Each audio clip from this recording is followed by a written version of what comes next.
వృశ్చిక రాశి వారికి సంవత్సర గోచార ఫలములు. విశాఖ 4వ పాదము, అనురాధ 1, 2, 3, 4 పాదములు, జ్యేష్ఠ 1, 2, 3, 4 పాదములు ఈ రాశిలో వస్తాయి. ఆదాయం 14, వ్యయం 11, రాజపూజ్యత 5, అవమానం 2. అదృష్ట సంఖ్య వీరికి 9.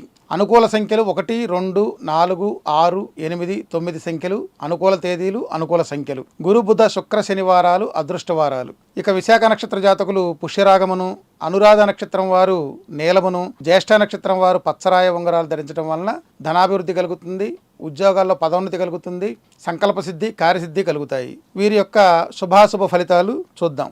ధార్మిక కార్యక్రమాలు బాగా చేస్తారు, ధనలాభం కలుగుతుంది, సుఖం కలుగుతుంది, కార్యసిద్ధి కలుగుతుంది, కుటుంబ సహకారం లభించి ఉన్నతంగా ఉంటారు. కీర్తి, సుఖం, ధనధాన్య వృద్ధి, కీర్తి వృద్ధి, ధర్మ కార్యాచరణ బాగా చేస్తారు. శ్రమ అధికంగా ఉంటుంది, బంధు విరోధం కూడా కలుగుతుంది, దేహపీడ, ఆరోగ్యపరమైన ఇబ్బంది వీరికి ఎదురవుతుంది. బంధు కలహాలు, చంచలత్వ నిర్ణయాలు, ఆకస్మిక ప్రయాణాల వల్ల ధనవ్యయము కలుగుతాయి. విద్యార్థులకి చాలా అనుకూలమైనటువంటి సమయము.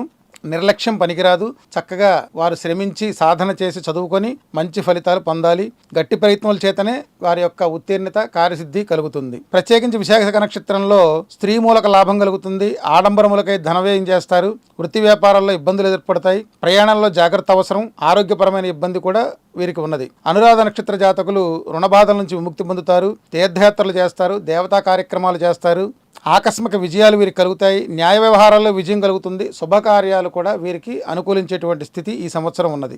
జ్యేష్ఠ నక్షత్రం వారికి వృత్తి వ్యాపారాల్లో అభివృద్ధి కలుగుతుంది, కార్యసిద్ధి కలుగుతుంది, కుటుంబ సౌఖ్యం లభిస్తుంది, సుఖ సంతోషాలు, కోపంతో సమస్యలు కొని తెచ్చుకుంటారు, నూతన పనులలో నష్టం లభిస్తుంది.